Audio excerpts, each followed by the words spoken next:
Assalamualaikum warahmatullahi wabarakatuh. Innal hamdalillah nahmaduhu wa nasta'inuhu wa nastaghfiruh wa na'udzu billahi min shururi anfusina wa sayyiati a'malina. May yahdihillahu fala mudilla lahu wa may yudlil fala hadiya lahu. Asyhadu an la ilaha illallah wahdahu la syarika lahu wa asyhadu anna Muhammadan abduhu wa rasuluhu la nabiyya wa la rasula ba'dah. Allahumma salli wa sallim wa barik ala nabiyyina Muhammadin wa ala alihi wa ashabihi wa man tabi'ahum bi ihsan ila yaumiddin, tsumma ma ba'd. Jamaah rahimakumullah. Alhamdulillah, kembali kita bersyukur kepada Allah Subhanahu wa taala atas nikmat yang Allah berikan pada kita semua. Di kesempatan kali ini insyaallah kita akan mencoba mengingat kembali tentang dua akhlak terpuji di dalam Islam, yaitu al-qanaah wal iffah. Tentang sifat qanaah dan sifat iffah. Rasulullah sallallahu alaihi wasallam pernah bersabda, ya, hadis yang diriwayatkan oleh Imam Muslim dari Abdullah ibnu Amr ibnu al-As radhiyallahu anhuma, bahwa Rasulullah sallallahu alaihi wasallam bersabda, qad aflaha man aslam, sungguh telah beruntung orang yang masuk Islam. Sebab dengan Islam ini seseorang dijamin akan masuk ke dalam surga bagaimanapun keadaannya. Ya. Qad aflaha man aslam, sungguh telah beruntung orang yang masuk Islam, wa ruziqa kafafan, dan dia diberikan kecukupan, ya, rizkinya kecukupan oleh Allah Subhanahu wa taala, wa qanna'ahu Allahu bima atah, dan Allah menjadikan dia qanaah terhadap apa yang diberikan kepadanya. Jadi sifat qanaah ini termasuk akhlak yang Allah Subhanahu wa taala anugerahkan kepada seseorang. Tidak setiap orang mempunyai sifat ini. Ya. Hanya orang-orang yang dipilih oleh Allah Azza wa Jalla yang mempunyai sifat qanaah. Ikhwan fillah rahimakumullah, apa makna al-qanaah?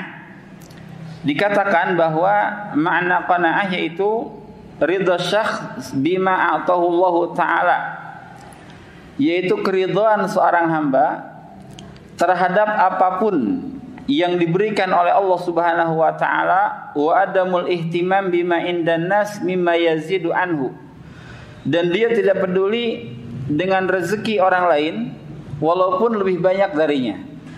Ya. Jadi kita ridha dengan apa yang Allah berikan tanpa mempedulikan apa yang Allah berikan kepada orang lain. Yang penting apa yang Allah berikan kepada kita, kita ridha. Itu namanya qanaah, ya. Atau ya, ada juga yang mengatakan ar-ridha bil yasir minal ata, yaitu ridha dengan pemberian walaupun sedikit. Itu namanya qanaah, ya. Dan Allah Subhanahu wa taala itu telah membagi-bagikan rizki berdasarkan ilmu dan hikmahnya, bukan berdasarkan kezaliman dan kejahilan. Ya. Jadi rizki yang Allah Subhanahu wa taala, ya, yang sudah Allah takdirkan itu ditakdirkan berdasarkan ilmu dan hikmah. Bukan Allah tidak tahu si fulan belum kebagian. Beda kalau yang membagi-bagikan itu panitia. Bisa jadi ada orang yang belum terdeteksi padahal dekat dengannya. Itu bisa jadi karena manusia yang membagikan, karena panitia yang membagikan. Tapi rezeki itu dibagikan oleh Allah Subhanahu wa taala. Ya. Bahkan dalam satu hadis bahwa Rasulullah sallallahu alaihi wasallam, ya, pernah bersabda, ya,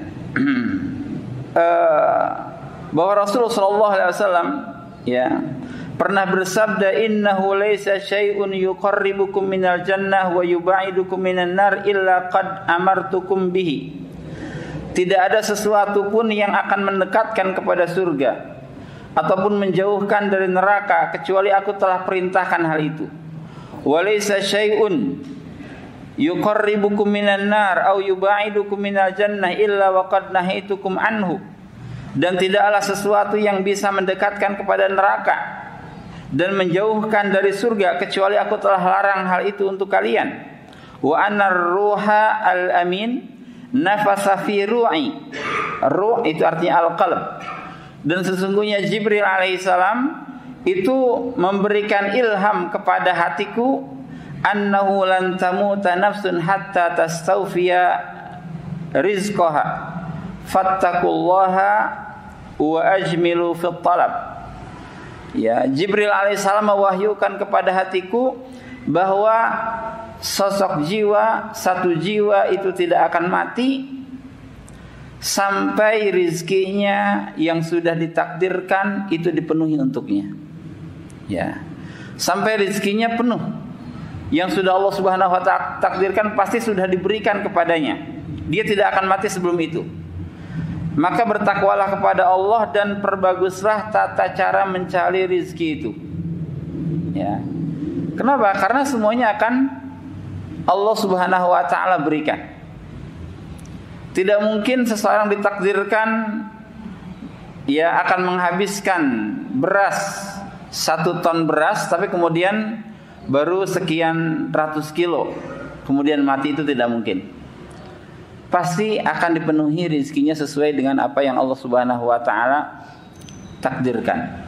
Ya, maka kita dalam mencari rezeki itu harus mencari rezeki yang baik, dan jangan sampai terlambatnya rezeki, terlambatnya rezeki datang lantas kita mengambilnya dengan cara yang diharamkan oleh Allah Subhanahu wa ta'ala. Nah, ini sifat qanaah. Ya. Jamaah rahimakumullah, sifat qanaah ini mempunyai pengaruh yang sangat baik sekali. Pertama, imtala'ul qalbi bil iman billahi subhanahu wa ta'ala. Orang yang qanaah adalah orang yang benar-benar beriman terhadap Allah Subhanahu wa ta'ala, terutama beriman terhadap masalah takdir. Ya. Beriman terhadap masalah takdir. Jadi Allah sudah mengkadarkan rezeki seseorang. Itu kita imani. Ya. Kemudian orang yang qanaah itu termasuk orang yang paling kaya. Ya. Kenapa? Karena yang namanya kekayaan, fal ghina huwa ghina nafs. Kekayaan itu adalah kekayaan jiwa. Orang yang paling qanaah, orang yang paling merasa cukup dengan apa yang Allah berikan, dia orang yang paling kaya, karena jiwanya merasa cukup. Sehingga apa? Orang yang qanaah, dia akan menjadi orang yang berjalan di atas dunia ini penuh dengan izzah, penuh dengan kemuliaan, ketegaran, tidak tunduk di hadapan manusia. Beda dengan orang yang tidak qanaah, dia akan merendah-rendahkan dirinya di hadapan manusia karena berharap diberikan oleh orang lain. Gitu ya. Merendah-rendahkan kepalanya, dirinya, menghinakan dirinya di hadapan manusia karena berharap pemberian orang lain. Maka dia menundukkan dirinya. Dia mudah patuh kepada orang lain, walaupun terkadang agak bertentangan dengan syariat, atau bahkan bertentangan dengan syariat sekalipun. Terkadang seseorang merendahkan dirinya karena mengharapkan pemberian orang lain. Dia tidak qanaah. Berbeda dengan qanaah, dia akan tegar, dia akan izzah, dia akan mulia. Tidak mudah tunduk kepada orang lain sebab tidak ada kepentingan tidak ada kepentingan darinya kepada orang lain. Dia merasa cukup dengan apa yang Allah Subhanahu wa ta'ala berikan. Nah, orang yang qanaah juga akan menjadi orang yang paling bahagia di dunia dan di akhirat. Kenapa? Karena dia tidak khawatir dengan rezeki. Dia merasa puas dengan apa yang ada. Berbeda dengan orang yang kehilangan sifat qanaah, maka kehidupannya akan galau, akan risau karena merasa kurang terus. Dan memang yang namanya manusia itu sebenarnya akan merasa kurang. Ya, kalau kita menuruti hawa nafsu kita akan terus merasa kekurangan. Bahkan dalam sebuah hadis bahwa Rasulullah SAW itu pernah mengatakan ketika seseorang mempunyai satu lembah emas, ya, lembah itu seluruhnya emas, itu sudah dimiliki olehnya, maka dia kalau menuruti hawa nafsunya, dia ingin mendapatkan lembah yang kedua. Ketika diberikan pun maka dia akan menginginkan yang ketiga. Terus begitu. Bahkan Rasulullah SAW ini menceritakan akan ada seseorang yang di dalam surga yang sudah terpenuhi seluruh kebutuhannya, ternyata masih menginginkan bercocok tanam. Ya, anna rajulan min ahlil jannah istadzana rabbahu fi zar'i. Akan ada seseorang di dalam surga, termasuk ahli surga, dia izin kepada Allah untuk bercocok tanam. Ya, ingin punya kebun lagi. Faqala lahu alasta fima syi'ta. Kemudian dikatakan kepadanya, bukankah engkau sudah mendapatkan segala apapun yang engkau inginkan di sini? Qala bala, dia mengatakan benar. Walakinni uhibbu an azra, tapi aku masih ingin bertani. Qala fabadara tarfa nabatuhu wastiwa'uhu wastihsaduhu fakana amsalal jibal. Kemudian orang itu pun diizinkan, karena memang seluruh yang diinginkan di surga itu dibolehkan. Orang itu diizinkan, dia mulai menanam bibitnya, kemudian pohon itu langsung besar dan buah-buahnya pun langsung banyak. Ya, buah-buahnya langsung banyak. Pohonnya langsung sebesar gunung. Fayaqulullah dunaka ya ibna Adam fa innahu la yushbiuka syai'. Cukup wahai Bani Adam, karena engkau tidak akan pernah tercukupkan dengan sesuatu apapun. Ya, jadi kalau kita menuruti hawa nafsu kita, itu tidak akan pernah tercukupi memang. Ya, maka kita memohon kepada Allah Azza wa Jalla agar diberikan sifat qanaah. Ya. Orang yang tidak qanaah, dia akan galau di dalam kehidupannya, dia akan hasad ya kepada milik orang lain, dan dia akan merendah-rendahkan diri di hadapan orang lain karena berharap diberikan oleh orang lain, diberikan sesuatu oleh orang lain. Jamaah rahimakumullah, Allah Subhanahu wa taala berfirman dalam surah An-Nahl ayat 97, "Man 'amila shalihan min dzakarin aw untha wa huwa mu'minun." Siapapun yang beramal saleh, baik laki-laki ataupun perempuan, dan dia dalam keadaan beriman, falanuhyiyannahu hayatan thayyibah, maka kami akan menjadikan kehidupannya kehidupan yang baik. Walanajziyannahum ajrahum bi ahsani ma kanu ya'malun. Dan kami pun akan memberikan balasan kepadanya di akhirat nanti dengan sesuatu yang lebih baik lagi dari apa yang mereka kerjakan. Ya, orang yang qanaah adalah orang yang beramal saleh, adalah orang yang beriman. Maka pasti Allah Subhanahu wa taala akan memberikan kepadanya kehidupan yang baik. Ya. Bahkan orang-orang yang qanaah ini akan Allah Subhanahu wa taala cukupkan kebutuhannya. Ya, Allah berfirman, "Iyakunu fuqara yughnihimullahu min fadlihi wallahu wasi'un alim." Ya, jika mereka itu fakir, maka Allah Subhanahu wa taala akan memenuhi kebutuhannya dari fadilah Allah, dari karunia Allah, dan Allah Subhanahu wa taala karunia-Nya sangat luas dan Allah Maha mengetahui. Ya. Dan jamaah rahimakumullah, doa Rasulullah SAW ketika beliau meminta kepada Allah, ini luar biasa. Ya, Rasul itu adalah orang yang paling qanaah, orang yang paling ridha dengan apa yang Allah berikan. Ya, dan Rasul tidak ada kepentingan membangun istana-istana di dunia, itu sama sekali tidak ada kepentingan bagi Rasul. Ya, bahkan Rasul SAW pernah menggambarkan bahwa dunia ini di sisi Allah Azza wa Jalla tidak setara dengan sayap serangga. Ini keimanan yang luar biasa. Saking qanaahnya Rasul sallallahu alaihi wasallam, maka yang Rasul minta kepada Allah ya hanyalah kecukupan makanan. Bukan kendaraan yang mewah, bukan istana yang megah. Ya, Imam Bukhari rahimahullah meriwayatkan di antara doa Rasul, Allahumma rzuq ala Muhammadin qutan. Ya.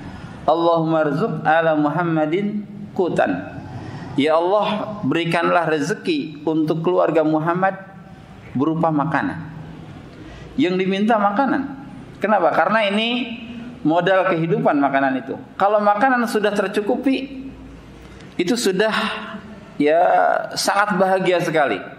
Bahkan Rasulullah SAW mengatakan, jika seseorang di waktu paginya dalam keadaan sehat, tidak sakit, dalam keadaan aman, tidak sedang perang, kemudian dia mempunyai makanan untuk hari itu, ya, maka seolah-olah dunia sudah dipegang oleh dirinya. Hanya 3 ini. Ya, kalau kita lebih dari itu, kita seminggu yang akan datang pun stok beras kita masih ada. Bahkan mungkin sebulan yang akan datang kita masih punya. Rasul mengatakan, ya, siapapun yang di pagi harinya dia merasa aman, kemudian sehat fisiknya, kemudian mempunyai makanan untuk hari itu, maka seolah-olah dia sudah mendapatkan dunia dan seluruh isinya.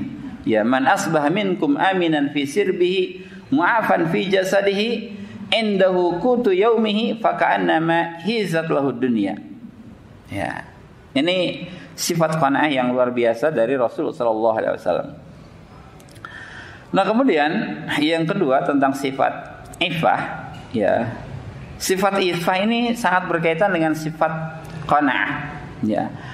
Arti iffah, ya, ini banyak yang mengartikan para ulama, yaitu al-kaffu an su'alin nas. Ya. Menahan diri dari meminta-minta kepada orang lain. Ya. Kalau memintanya untuk sahabat kita itu mulia. Ya, tapi kalau untuk diri kita sendiri, kita meminta untuk diri kita, nah ini tercela. Ya.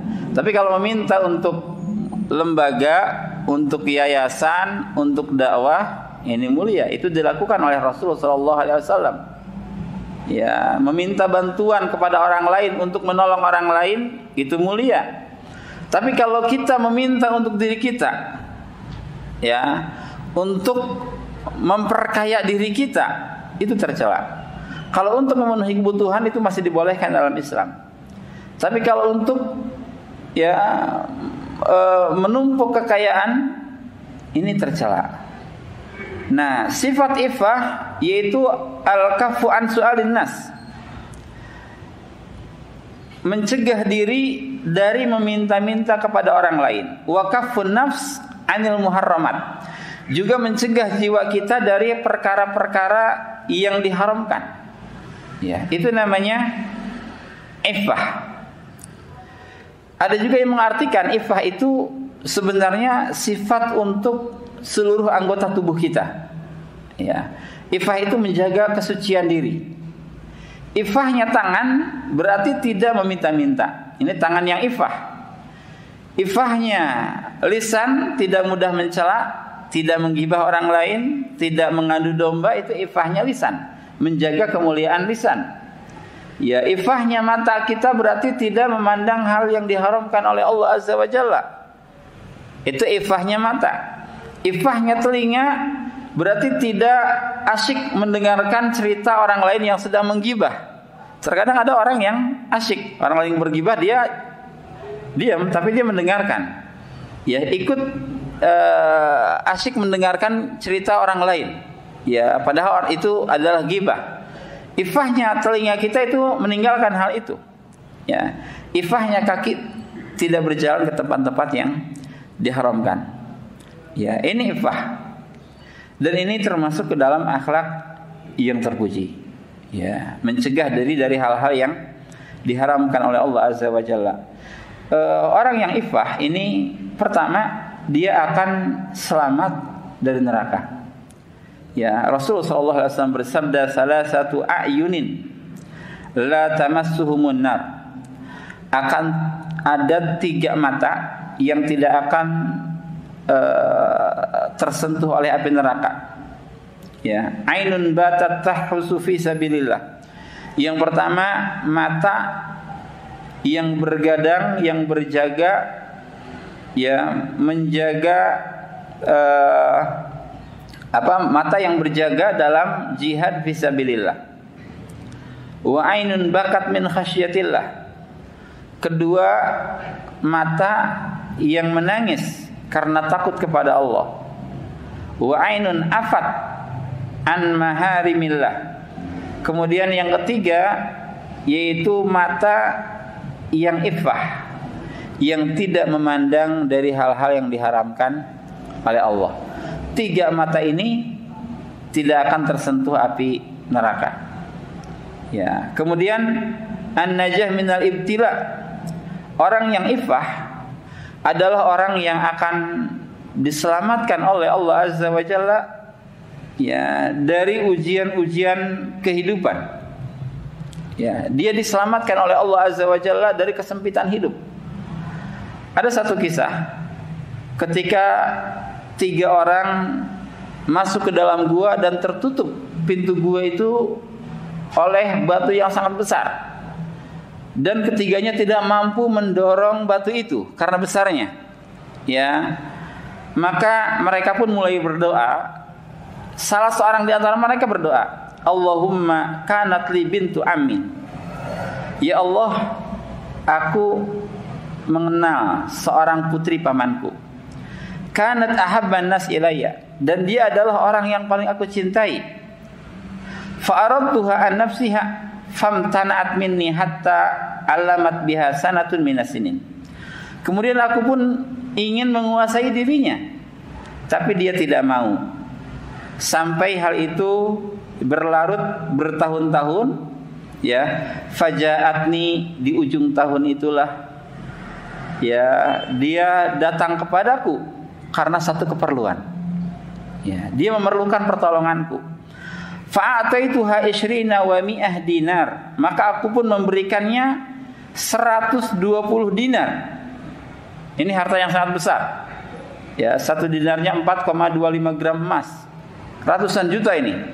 124 dinar ala an tukhalliya baini wa baina nafsiha, dengan syarat dia menyerahkan dirinya untukku.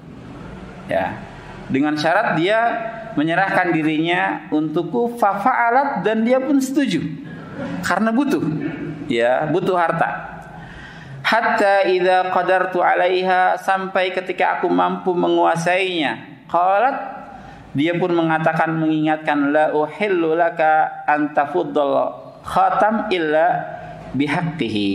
Ya, dia mengingatkan kepada Allah, ya, kepadaku tentang haramnya perzinahan. Ya. Fataharrartu minal wuku 'alaiha, maka aku pun membebaskan dia. Fansaraftu anha wa hiya ahabbun nas ilayya.